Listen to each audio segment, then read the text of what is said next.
இது மகிமை நேரம். நம்முடைய கர்த்தரும் இரட்சகரும் ஆகிய இயேசு கிறிஸ்துவின் இடைநேற்ற நாமத்தினாலே மகிமை டிவி நேயர்களை நான் வாழ்த்துகிறேன். இந்த மகிமை நேரம் நிகழ்ச்சியை காண வந்திருக்கிற ஒவ்வொருவரையும் இயேசு கிறிஸ்துவின் நாமத்தினாலே நான் வரவேற்கிறேன். பிரியமானவர்களே, இந்த நாளிலும் இயேசு கிறிஸ்துவினுடைய கட்டளைகளை கைக்கொள்ளுகிறது என்பதை பற்றி நாம் தியானித்து வருகிறோம். அவர் அன்பை நமக்கு கட்டளையிட்டு இருக்கிறார், மனம் திரும்ப வேண்டும் என்று கட்டளையிட்டு இருக்கிறார் என்பதை குறித்து தியானித்தோம். இந்த நாளிலும் தாழ்மை உள்ளவர்களாய் காணப்பட வேண்டும் என்று கர்த்தர் நமக்கு கட்டளையிட்டு இருக்கிறார். அதை குறித்து நாம் தியானிப்போம். மத்தேயு 11ஆம் அதிகாரம் 29ஆம் வசனம், நான் சாந்தமும் மனத்தாழ்மையுமாய் இருக்கிறேன், என் நுகத்தை உங்கள் மேல் ஏற்றுக்கொண்டு என்னிடத்தில் கற்றுக்கொள்ளுங்கள், அப்பொழுது உங்கள் ஆத்துமாக்களுக்கு இளைப்பாறுதல் கிடைக்கும். நாம் தாழ்மை உள்ளவர்களாய் இருக்க வேண்டும் என்று கர்த்தர் விரும்புகிறார். இயேசு கிறிஸ்து வாழ்ந்த நாட்களில் அதை நமக்கு அவரே சொன்னது மட்டுமல்ல, அவர் கற்றுத்தந்தும் அவர் நமக்கு செய்து கிரியைகளினாலே செய்து முன்மாதிரியாய் அவர் பின் வைத்து போயிருக்கிறார். பிரியமானவர்களே, அவருடைய சீஷர்கள் அவரிடத்துல வந்து எங்களில் யார் பெரியவனாய் இருக்கிறான் என்று அவரிடத்துல வினாவின பொழுது ஆண்டவர் சொல்கிறார், உங்களில் அப்படிப்பட்ட பேதமைகள் இருக்கவே கூடாது. உங்களில் யார் பெரியவனாய் இருக்க வேண்டும் என்று விரும்புகிறானோ அவன் எல்லாருக்கும் பணிவிடைக்காரனாய் இருக்க வேண்டும் அப்படின்னு சொல்லுகிறாரு. நான் மனுஷகுமாரனாகிய நான் வந்து இந்த உலகத்திற்கு வந்து உங்களிடத்துல இருந்து ஊழியம் கொள்ள நான் வரல, நான் உங்களுக்கு ஊழியம் செய்யவே வந்தேன். அதே போல தங்களில் நீங்க யாரு பெரியவனா இருக்கணும் விரும்புகிறீங்களோ அவங்க எல்லாருக்கும் ஊழியக்காரனாயும் பணிவிடைக்காரனாயும் இருக்க கடவன் என்று சொல்லுகிறார். அதே போல பரலோக ராஜ்யத்துல யார் பெரியவனாய் இருப்பான் என்று சொல்லும் பொழுது ஒரு சிறு பிள்ளையை எடுத்து இந்த பிள்ளையை போல தன்னை தாழ்த்துகிறவன் பரலோக ராஜ்யத்திலே மிகவும் பெரியவனாயிருப்பான். அப்போ இந்த தாழ்மை என்கிற ஒரு தகுதி பாருங்க, பரலோக ராஜ்யத்திலே மிகவும் பெரியவனாயிருப்பான் என்று ஆண்டவர் சொல்லியிருக்கிறார். அப்போ அந்த தாழ்மையை நாம் தரித்து கொள்ள வேண்டும் என்று ஆண்டவர் கட்டளையிட்டு இருக்கிறார். இப்போ இயேசுவினுடைய தாயாகிய மரியாளை நாம் பார்க்கும் பொழுது காபிரியல் தூதன் வந்து அவரிடத்துல சொல்லும் பொழுது அவள் உடனே அந்த ஏற்றுக்கொண்டு இதோ ஆண்டவருக்கு அடிமை என்று தன்னை தாழ்த்துகிறார்.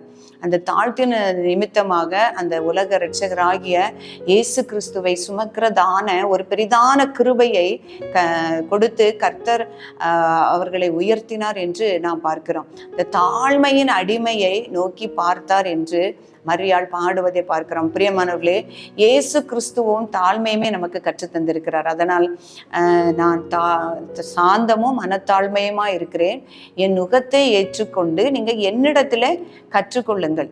அவர் வந்து உபதேசங்களினாலும் வாயினாலும் சொல்லிட்டு போகல. அவருடைய நம்முடைய 3.5 ஆண்டுகள் அவருடைய ஊழிய காலத்திலே எவ்வளவு தன்னை தாழ்த்த வேண்டுமோ அப்படி தாழ்த்தி நமக்கு வாழ்ந்து காட்டினார்.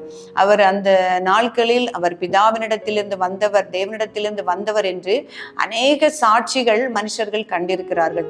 அவர் ஞானஸ்நானம் எழுந்து வரும் பொழுது அந்த இவர் என்னுடைய நேசகுமாரன், இவரில் நான் பிரியமா இருக்கிறேன், செவி கொடுங்கள் என்று கேட்கிற சத்தத்தை கேட்டார்கள். அப்போ இவர் பிதாவினிடத்திலிருந்து வந்திருந்த கிறிஸ்து என்பதை அறிய அநேக காரியங்களை அவர் செய்தார். வியாதிகளை சுகமாக்கினார், பிசாசுகளை துரத்தினார், காற்றையும் கடலையும் அதட்டினார், அநேக அற்புதங்களை அதிசயங்களையும் செய்தார். அவர் பிதாவினிடத்திலிருந்து வந்தவர் என்று வெளிப்படும்படியாக அநேக காரியங்களை செய்தார். அப்போ ஆண்டவர் இயேசு கிறிஸ்து தனக்கு கீழே உள்ளவர்களை தன்னுடைய மகிமையை நிமித்தமும் எந்தவித பெருமையும் அவர் பாராட்டவில்லை. அதற்கு மாறாக அந்த பிலிப்பியர் அதிகாரத்தில் 2ஆம் அதிகாரத்திலே நாம் பார்க்கும் பொழுது அவர் தேவனுடைய ரூபமாய் இருந்தும் தேவனுக்கு சமமாய் இருப்பதை, தன் பிதாவினுடைய குமாரன் என்று சொல்லிக் கொள்வதை, தேவனுக்கு சமமாய் இருப்பதை அவர் கொள்ளையாடின பொருளாக எண்ணாமல் தன்மைத்தானே தாழ்த்தினார்.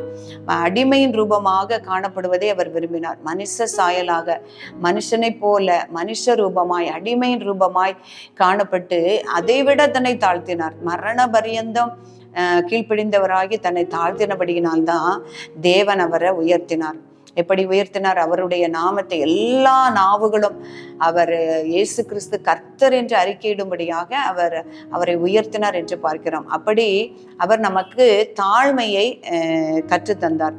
தன்னை உயர்த்துகிறவன் தாழ்த்தப்படுவான், தன்னை தாழ்த்துகிறவன் எவனும் உயர்த்தப்படுவான் என்று சொன்னபடி இயேசு கிறிஸ்து தன்னை தாழ்த்தினதினால் அவருடைய வானோர் பூலோகத்தில் உள்ளவர்கள் எல்லாருடைய முழங்கால்களும் அவருக்கு முன்பாக முடங்கும்படியாகவும் அவருடைய நாமத்தை உயர்த்தும்படியாகவும் மேலான நாமத்தை தேவன் அவருக்கு கொடுத்தார் என்று நாம் பார்க்கிறோம்.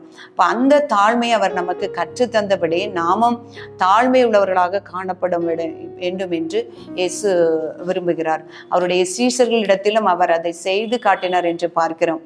அந்த ராபோஜனத்திற்கு முன்பாக அவருடைய சீஷருடைய கால்களை எல்லாம் கழுவி துடைத்தார்.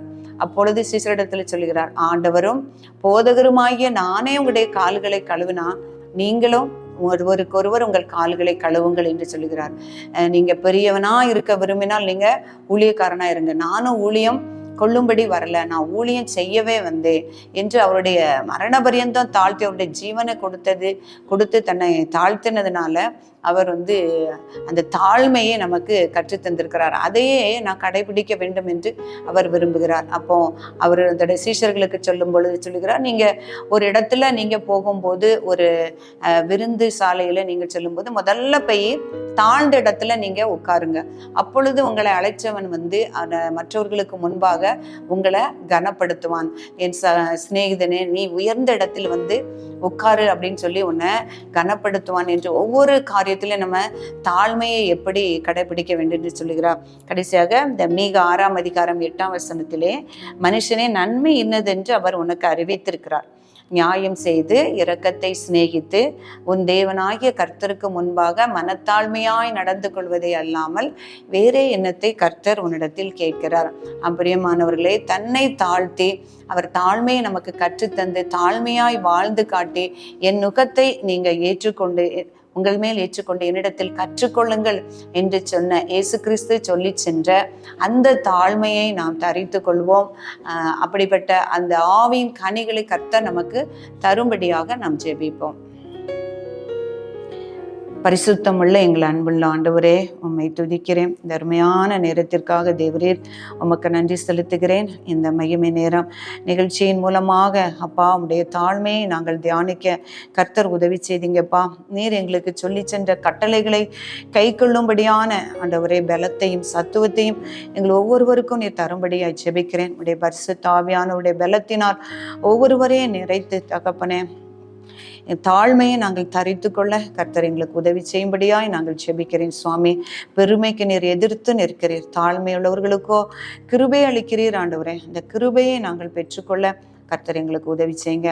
எங்களை தரை மட்டும் உடைய பாதத்திலே தாழ்த்துகிறோம். இயேசு கிறிஸ்துவின் நாமத்தையே நாங்கள் உயர்த்துகிறோம். நாமத்தில் ஜெபிக்கிறோம் பிதாவே, ஆமென்.